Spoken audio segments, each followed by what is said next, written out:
Hello everyone, CA Pooja Kela here. I welcome you all to my channel. दोस्तों, हमारे partnership final accounts की series में आज हम एक बहुत ही इंटरेस्टिंग सम देखने वाले हैं। यहाँ पे डिपॉजिट की एक एडजस्टमेंट है और एक एडजस्टमेंट है बिल्स रिसीवेबल की, जो अभी तक हमने देखी नहीं है। तो without any further delay let's begin. आपके पेज नंबर 58 में प्रॉब्लम नंबर 5 है। देखिए, Sucheta and Gayatri are partners sharing profits and losses in the ratio 3:2. From the following trial balance and additional information, you are required to prepare trading and profit and loss account for the year ended 31st March 2019 and balance sheet as on that date. तो जैसे ही हमारे पास trial balance आता है, सबसे पहले हम क्या करेंगे, हम पहले मार्क कर देंगे सारे आइटम्स को।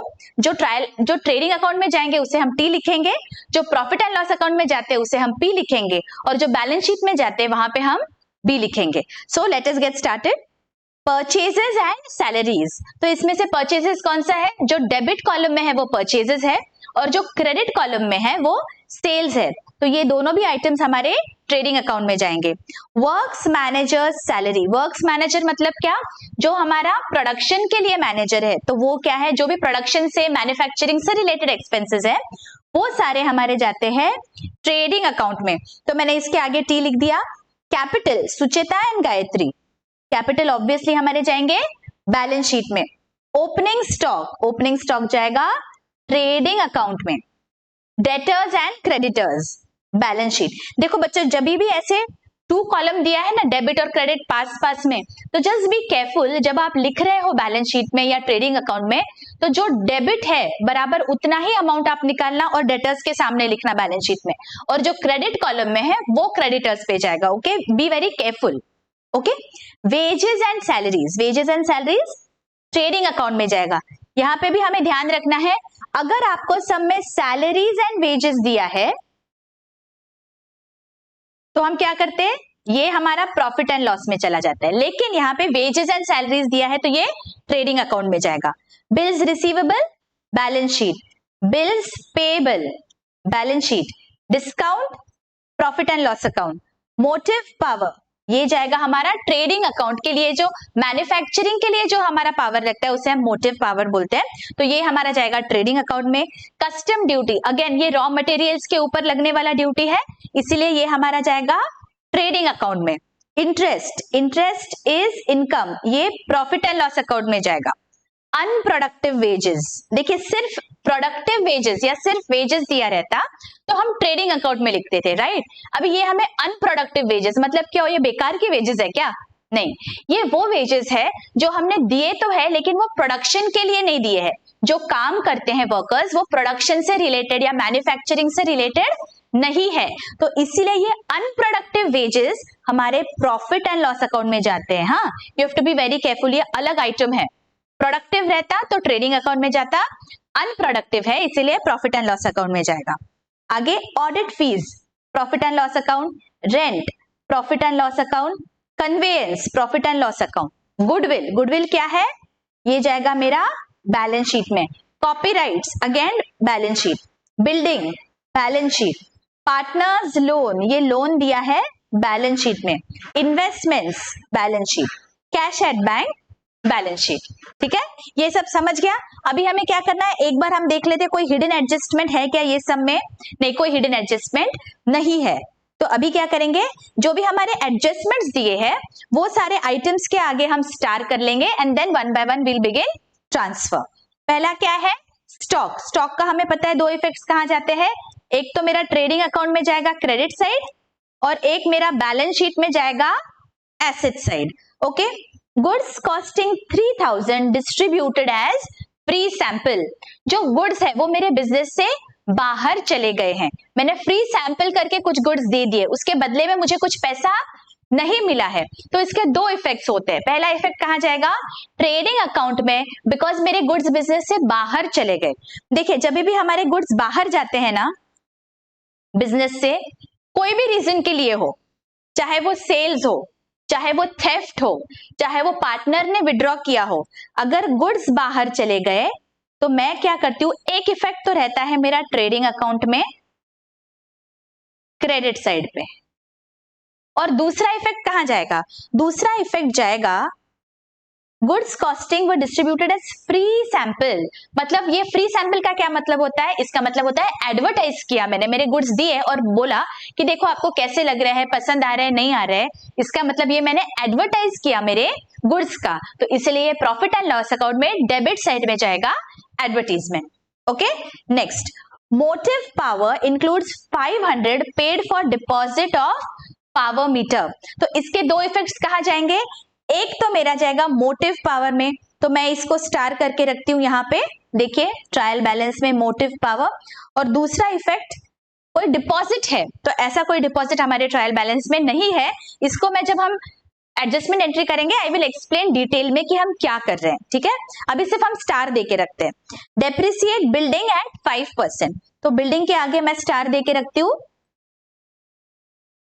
Right off 2000 for bad debts and maintain RDD at 3% on debtors, तो चलो डेटर्स और बैड डेट्स इस पे हमारा इफेक्ट जाएगा। डेटर्स किधर है? यहाँ पे है, देखिए डेटर्स के आगे मुझे स्टार करके रखना है, और बैड डेट्स है क्या ये पर्टिकुलर सम में? बैड डेट्स नहीं दिया हुआ है, आरडीडी भी नहीं दिया हुआ है ट्रायल बैलेंस में, करेक्ट, तो और कुछ स्टार नहीं होगा। Bills receivable included dishonoured bill 4000, तो डिसऑनर्ड बिल इंक्लूड किया है, तो दो इफेक्ट हमारे जाएंगे, एक तो बिल्स रिसीवेबल में और एक डेटर में। तो अभी मैं यहाँ पे लिख रही हूँ, जब हम ट्रांसफर करेंगे मैं डिटेल में आपको एक्सप्लेन करूंगी कि क्या इफेक्ट आ रहा है। अभी मैं डेटर्स को एक बार स्टार करके रखती हूँ, और बिल्स रिसीवेबल जो हमारे दिख रहे हैं उसे मैं स्टार करके रखती हूँ। फिलहाल हम पहले ट्रांसफर कर देंगे, फिर एक एक एडजस्टमेंट एंट्री हम एकदम डिटेल में समझेंगे कि क्यों और कैसे है। तो चलो अभी हम ये स्टार करके हो गया, अभी हमें फॉर्मेट बनाना है और सारे जो भी हमारे आइटम्स है ट्रायल बैलेंस के वो हम वन बाय वन ट्रांसफर करेंगे। देखिए ऐसे टैबुलर फॉर्मेट बनाइए। In the books of Sucheta and Gayatri, trading and profit and loss account for the year ended 31 मार्च, और यहाँ पे बैलेंस शीट भी ऐसे बना लीजिए, देखो एज ऑन 31 मार्च 2019। अभी चलो एक एक आइटम देखते हैं। परचेजेस है 65,000 और सेल्स है 1,85,500, तो ट्रेडिंग अकाउंट में चलो ओपनिंग स्टॉक के लिए कुछ जगह छोड़ देते हैं, और यहां पे हम लिखेंगे to purchases. What is the amount? 65,000, और सेल्स की अमाउंट कितनी है? 1,85,500। यहाँ पे ना बी वेरी केयरफुल, जो भी क्रेडिट कॉलम में अमाउंट है उतनी आपको सेल्स में लिखनी है, गड़बड़ मत कर देना, डेबिट की मत लिख देना सेल्स के सामने, okay, you have to be very cautious here. Works manager salary 2,300 trading account से रिलेटेड है, तो यहाँ पे लिख लेंगे हम लोग to works managers salary, what is the amount? 2,300, okay. आगे कैपिटल है सुचेता और गायत्री का, ये हमारा बैलेंस शीट में जाएगा 75 और 40, तो चलो बैलेंस शीट में लिखते हैं capital accounts Sucheta 75,000 inner column में लिखेंगे बिकॉज हमें कुछ एडजस्टमेंट्स करने रहेंगे, और गायत्री कुछ रोज छोड़ने के बाद मैं गायत्री लिख रही हूं, अमाउंट इज 40,000, ओके। चलो अभी वापस टिक कर लेते हैं इसको, जो जो मेरे आइटम्स ट्रांसफर कर रहे हैं वो मैं सब टिक करके रख रही हूँ for my understanding. Opening stock 18,700, तो चलो ट्रेडिंग अकाउंट में चलते हैं और ओपनिंग स्टॉक लिख लेते हैं। To opening stock 18,700, okay. अभी आगे क्या है? डेटर्स है 47,500 का और क्रेडिटर्स है 35,000, तो चलो बैलेंस शीट में चलते हैं। यहाँ पे फिक्स एसेट्स के लिए कुछ रोज छोड़ने के बाद मैं यहाँ पे डेटर्स लिखूंगी। डेटर्स है इनर कॉलम 47,500 बिकॉज डेटर्स के आगे स्टार है, there are going to be some adjustments, और क्रेडिटर्स कितने हैं? क्रेडिटर्स है 35,000, ओके। चलो टिक कर लेते हैं यहाँ पे। वेजेस एंड सैलरीज 4,000, तो जैसे मैंने बताया वेजेस आ रहा है पहले, तो ये ट्रेडिंग अकाउंट में जाएगा, यहाँ पे हम लिख लेंगे to wages and salaries, salaries and wages होता तो ये हमारा जाता था प्रॉफिट एंड लॉस अकाउंट में। बिल्स रिसीवेबल 22,000 स्टार किया हुआ है तो हमें इनर कॉलम में लिखना है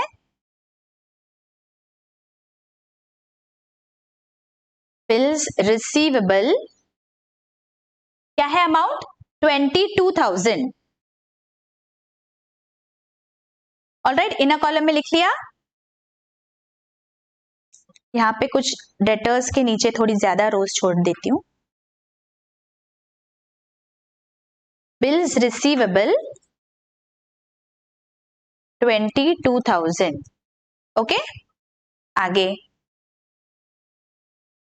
बिल्स पेबल 27,300। चलो वापस बैलेंस शीट में चलो, क्रेडिट साइड पे लिखेंगे बिल्स पेबल,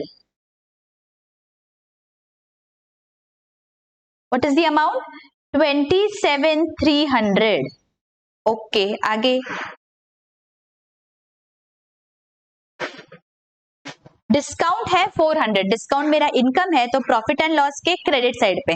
तो देखो ट्रेडिंग अकाउंट के लिए कुछ रोज छोड़ दो ट्रेडिंग अकाउंट क्लोज करने के लिए, एंड देन हम profit and loss account start करेंगे। तो यहां पे मैं लिखूंगी bye discount, this is my income, credit amount है तो इसे मैं लिखूंगी क्रेडिट साइड पे 400 रुपीज। ओके, चलो आगे मोटिव पार 1350, ये कहां जाएगा मेरा ट्रेडिंग अकाउंट में जाएगा। तो मैं इनर कॉलम में लिखूंगी बिकॉज मैंने स्टार करके रखा है टू मोटिव पावर 1350। ओके, आगे कस्टम ड्यूटी है 1500, custom duty again it is related to manufacturing, तो मैं यहां पे लिख दूंगी to custom duty, what is the amount 1500, 1500। Okay, आगे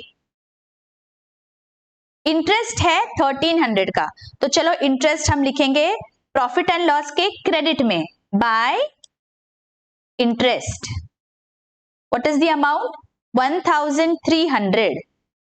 क्रेडिट है मतलब ये मेरा इनकम है। आगे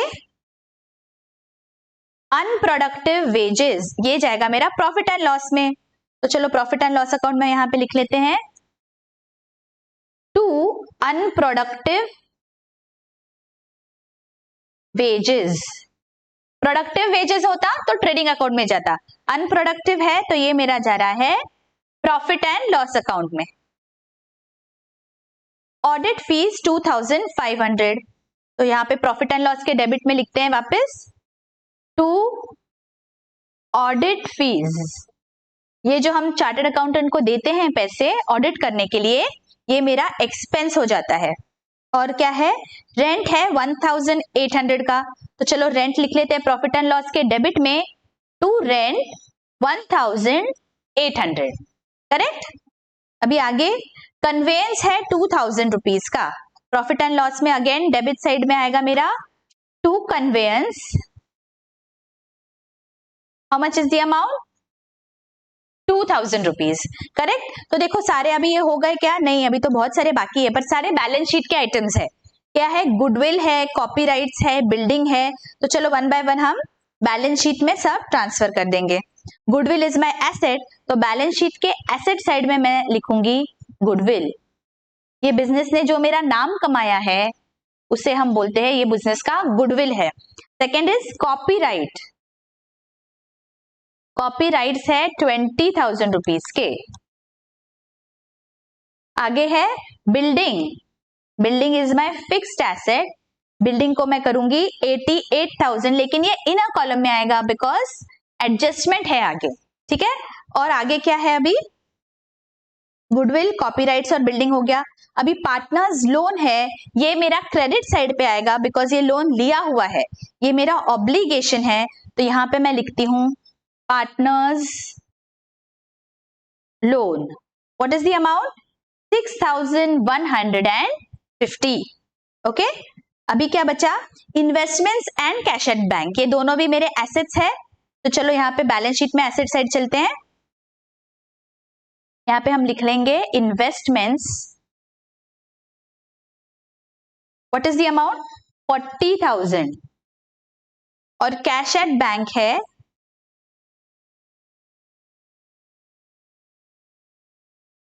26,000। करेक्ट। देखिए अभी सारे आइटम्स हमारे ट्रांसफर हो गए क्या? कुछ अनटिक बाकी है क्या? एक बार चेक कर लो फटाफट। नहीं, सारे टिक हो गए, मतलब सारे आइटम्स हमने ट्रांसफर कर दिए। अभी हमें क्या करना है? वन बाय वन अभी हम सारे एडजस्टमेंट एंट्रीज देखेंगे। सो बी वेरी अटेंटिव, यहाँ पे कुछ अलग एडजस्टमेंट्स है ये सब में। Stock was valued at 19,700। अभी स्टॉक का तो हमें एकदम बाय हार्ट हो गया है। स्टॉक हमारा एक इफेक्ट जाता है ट्रेडिंग अकाउंट में क्रेडिट साइड और दूसरा इफेक्ट जाएगा बैलेंस शीट में एसेट साइड। तो चलो ट्रेडिंग अकाउंट में लिख लेते हैं क्रेडिट साइड पे by closing stock amount is 19,700 और दूसरा इफेक्ट जाएगा बैलेंस शीट में, यहां पे हम लिखेंगे एसेट में closing stock 19,700। Okay, all right. आगे क्या दिया हुआ है? Goods costing 3,000 distributed as free sample. तो जैसे मैंने आपको बताया था, जो गुड्स हमारे बिजनेस से बाहर चले गए हैं तो मैं उसे ट्रेडिंग अकाउंट के क्रेडिट साइड पे दिखाती हूँ और इसके बदले में मुझे कुछ पैसा नहीं मिलने वाला है। करेक्ट। तो एक प्रकार से ये तो मेरा खर्चा हो गया, तो इसीलिए ये एडवर्टीजमेंट करके प्रॉफिट एंड लॉस के डेबिट में सेकेंड इफेक्ट जाता है। तो चलो पहला इफेक्ट हम लिखेंगे ट्रेडिंग अकाउंट के क्रेडिट साइड पे by goods distributed as free sample. What is the amount? 3,000 rupees. और सेकेंड इफेक्ट कहां जाएगा? ये प्रॉफिट एंड लॉस के डेबिट में मुझे लिखना है टू एडवर्टीजमेंट।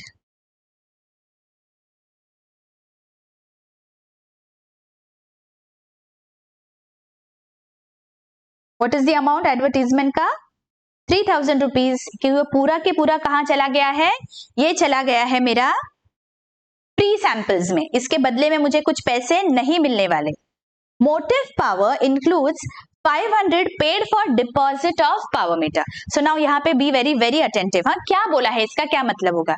देखिए अभी जैसे एग्जांपल देती हूं मैं आपको, अगर हम कभी रेंट पे कोई मकान लेते हैं, अगर मैंने रेंट पे कोई फ्लैट लिया, ठीक है, तो मैं एक क्या करती हूँ, मैं उसे किराया देती हूँ, रेंट देती हूँ मेरे लैंडलॉर्ड को, और दूसरी चीज क्या देती हूँ, मैं कोई डिपॉजिट देती हूँ। ये डिपॉजिट क्या होता है? ये डिपॉजिट होता है, वो लैंडलॉर्ड मुझे बोलता है कि आप मेरे घर में रह रहे हो तो मुझे कुछ डिपॉजिट दे दो, मतलब अपफ्रंट मैं कुछ पैसे दे देती हूँ और ये पैसे मुझे जब मैं घर वापस छोड़ दूंगी ना तो मुझे ये पैसे लैंडलॉर्ड वापस दे देता है। तो ये डिपॉजिट क्या होता है? रिफंडेबल होता है, ये मुझे वापस मिलेगा, लेकिन मैं जब तक वो घर में रह रही हूं तब तक वो पैसा लैंडलॉर्ड के पास रहेगा। और ये जो रेंट है ना, ये तो मंथली मैं देते रहूंगी लैंडलॉर्ड को, ठीक है, ये पैसा मुझे मंथली देना है। लेकिन जो डिपॉजिट है वो लैंडलॉर्ड पास में रख रहा है उसके, और बाद में वो जब मैं घर छोड़ दूंगी तो मुझे वो वापस पैसा दे देगा। तो ये डिपॉजिट मेरा खर्चा है क्या? Is this my expense? No, it is not my expense. Rent मेरा खर्चा हो जाता है, लेकिन डिपॉजिट जो है वो लैंडलॉर्ड से मुझे फ्यूचर में वापस मिलेगा। फ्यूचर में कुछ मिलता है बेनिफिट, तो उसे हम क्या बोलते हैं? एसेट बोलते हैं। तो ये जो डिपॉजिट है उसे हम एसेट के जैसे ट्रीट करेंगे, फ्यूचर में मुझे वो वापस मिलेगा, वो मेरा खर्चा नहीं है। और एक एग्जांपल देखो, हम जब गैस कनेक्शन लगाते हैं घर में तो हम क्या करते हैं, हमारे गैस कनेक्शन के लिए भी हमें कुछ डिपॉजिट देना पड़ता है। फिर वो डिपॉजिट देने के बाद अगर हमारा गैस कनेक्शन हमने सरेंडर कर दिया तो वापस हमें वो डिपॉजिट मिल जाता है। इसलिए वो डिपॉजिट जब तक मेरे पास गैस कनेक्शन है मैं बैलेंस शीट में एसेट साइड में दिखाऊंगी, और जो मेरा मंथली बिल है वो मेरा प्रॉफिट एंड लॉस के डेबिट में जाता है। करेक्ट। अभी यहाँ पे हमें क्या दिया हुआ है? आपको ये कॉन्सेप्ट समझ गया ना कि हमें क्या करना है? अभी यहाँ पे दिया है motive power includes 500 paid for deposit of power meter. मतलब क्या कर दिया, जो डिपॉजिट है ना 500 रुपया, गलती से हमने वो खर्चे में दिखा दिया। 500 मेरा खर्चा है क्या? नहीं, 500 तो मेरा एसेट है। This is not my expense. अगर मेरा एक्सपेंस नहीं है तो वो प्रॉफिट एंड लॉस में कैसे जाएगा? तो इसीलिए मुझे क्या करना पड़ेगा, मोटिव पावर का जो अमाउंट है उसमें से मुझे माइनस करना पड़ेगा। ओके, और कहां पे दिखेगा? ये मेरा एसेट है तो ये बैलेंस शीट में दिखने वाला है। ठीक है, समझ में आई बात? चलो अभी हम क्या करेंगे, मोटिव पावर पे चलते हैं। ट्रेडिंग अकाउंट में, और यहाँ पे मुझे माइनस करना है डिपॉजिट। ये फ्यूचर में मुझे मिलेगा तो मैं खर्चा कैसे दिखाऊं, इसे मेरा खर्चा नहीं है तो 500 कम कर दिया, तो यहाँ पे मेरा कितना आएगा अभी 850। और बैलेंस शीट में हम चलते हैं एसेट साइड पे, और यहाँ पे हम लिखेंगे डिपॉजिट कितना है 500। फ्यूचर में मुझे मिलेगा तो मेरा एसेट बन जाता है। समझ में आ गई बात आपके? ओके, चलो अभी नेक्स्ट क्या है, डेप्रिसिएट बिल्डिंग एट 5%। तो चलो बिल्डिंग कितने पे है दिख रही है, यहाँ पे देखते हैं। बिल्डिंग हमारी 88,000 पे बैलेंस शीट में दिख रही है, तो 88,000 का 5% कितना है, देखो 880 into 5, how much is the amount. यहाँ पे हम लिखेंगे लेस डेप्रिसिएशन, मेरी अमाउंट आ जाती है 4,400, और आउटर कॉलम में 83,600। करेक्ट। ये सेकेंड इफेक्ट कहा जाएगा, डेप्रिसिएशन का जाता है प्रॉफिट एंड लॉस में 4,400। तो चलो प्रॉफिट एंड लॉस में चलते हैं, और यहां पे हम लिख देंगे to depreciation on building.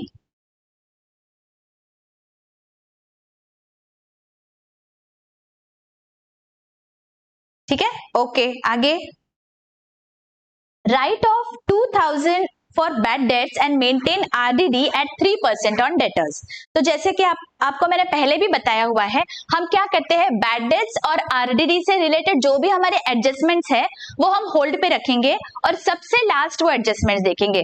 Because आगे के एडजस्टमेंट्स में क्या होता है, कभी कभी डेटर्स पे कुछ फर्क पड़ जाता है अमाउंट पे, इसीलिए हम अभी होल्ड पे रख रहे हैं। तो fifth adjustment is on hold. Let me see the sixth adjustment now. Bills receivable included dishonored bill of 4,000 rupees। देखिए ये नया एडजस्टमेंट है, हाँ, be very very attentive.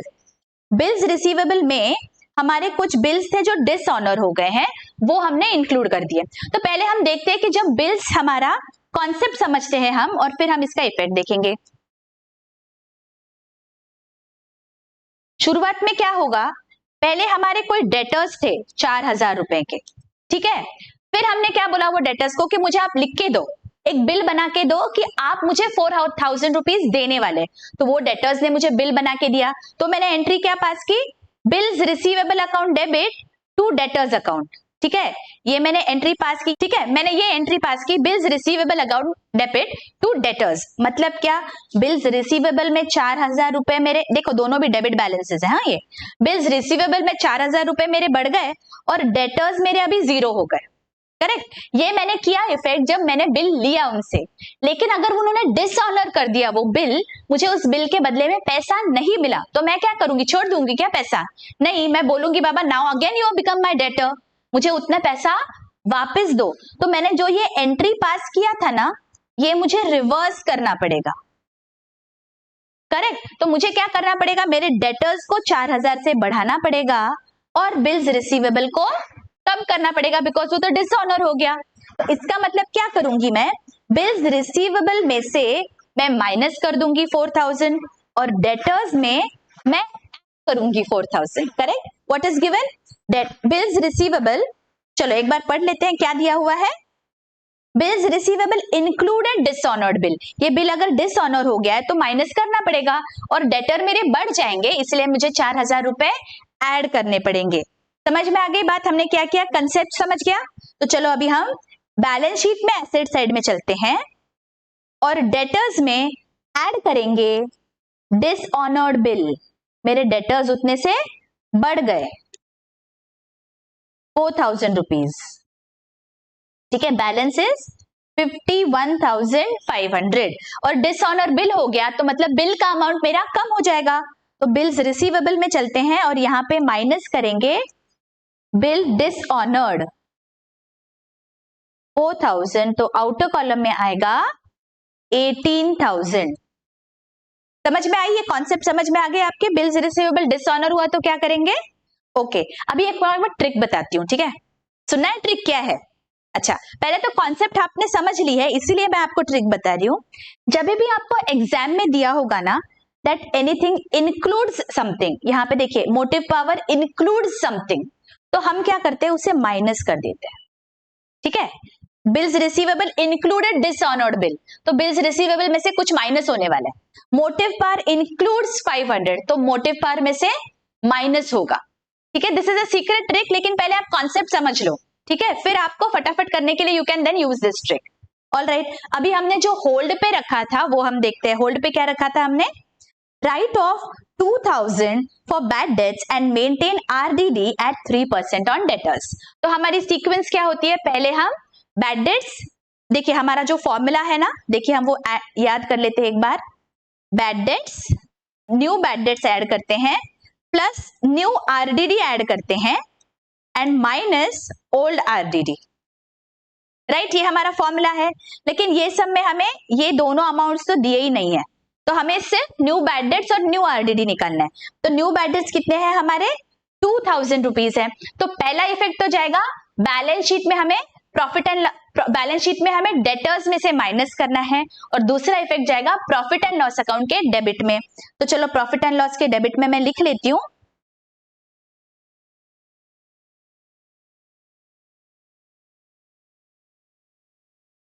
To bad dates,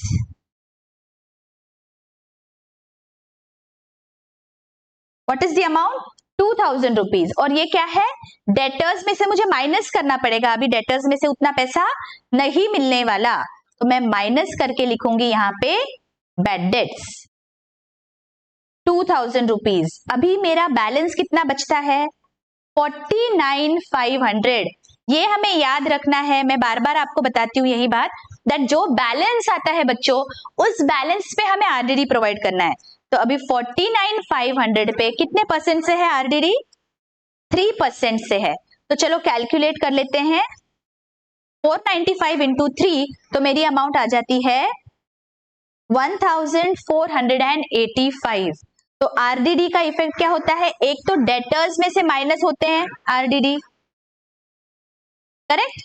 पहले मुझे डेटर्स की अमाउंट में से आरडीडी माइनस करना पड़ेगा, और सेकंड इफेक्ट कहां जाएगा, सेकंड इफेक्ट जाएगा प्रॉफिट एंड लॉस के डेबिट में। तो प्रॉफिट एंड लॉस अकाउंट के डेबिट में चलते हैं, और यहां पे लिख देंगे to reserve for doubtful dates.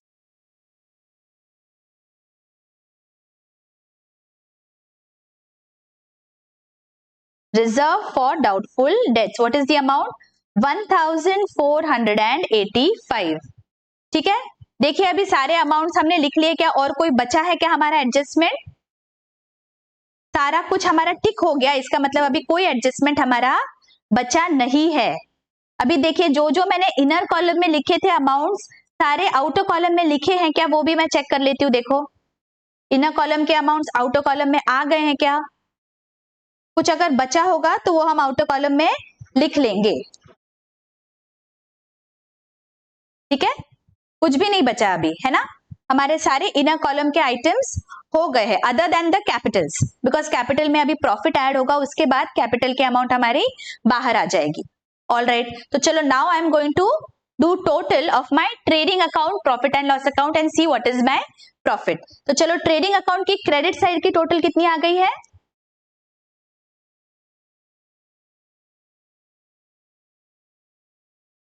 Trading account की क्रेडिट साइड की मेरी टोटल आ रही है 2,08,200, this is my credit side का टोटल।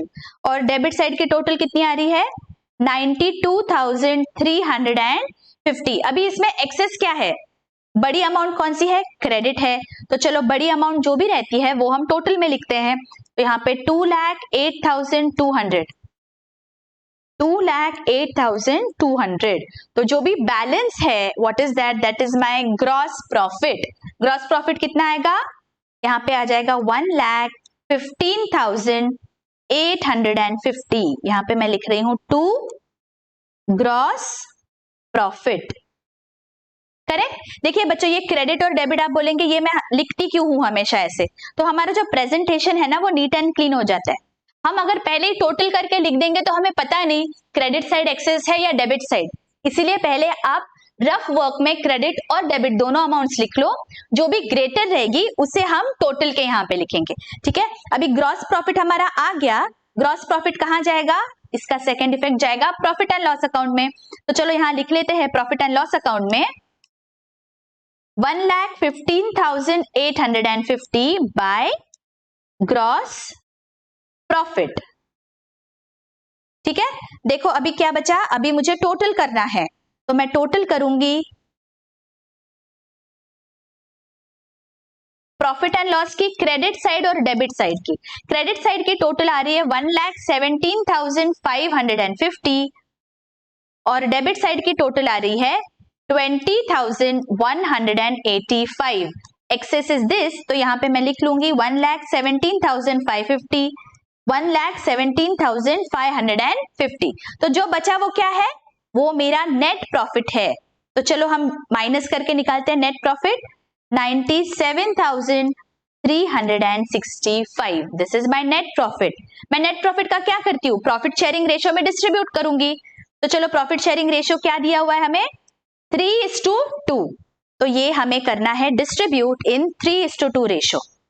97,365 डिवाइडेड बाय 5 into 3 और डिवाइडेड बाय 5 into 2, तो कितना आता है 58,419 और ये आएगा 97,365 divided by 5 into 2, this is 38,946। तो चलो हम क्या करते हैं, ये प्रॉफिट एंड लॉस अकाउंट में लिख लेंगे to net profit transfer to capital accounts, what is the amount. Suchita को जा रहा है 58,419 एंड यहां पे दूसरा हमारा अमाउंट है गायत्री का, वो है 38,946। आउटर कॉलम में 97,365।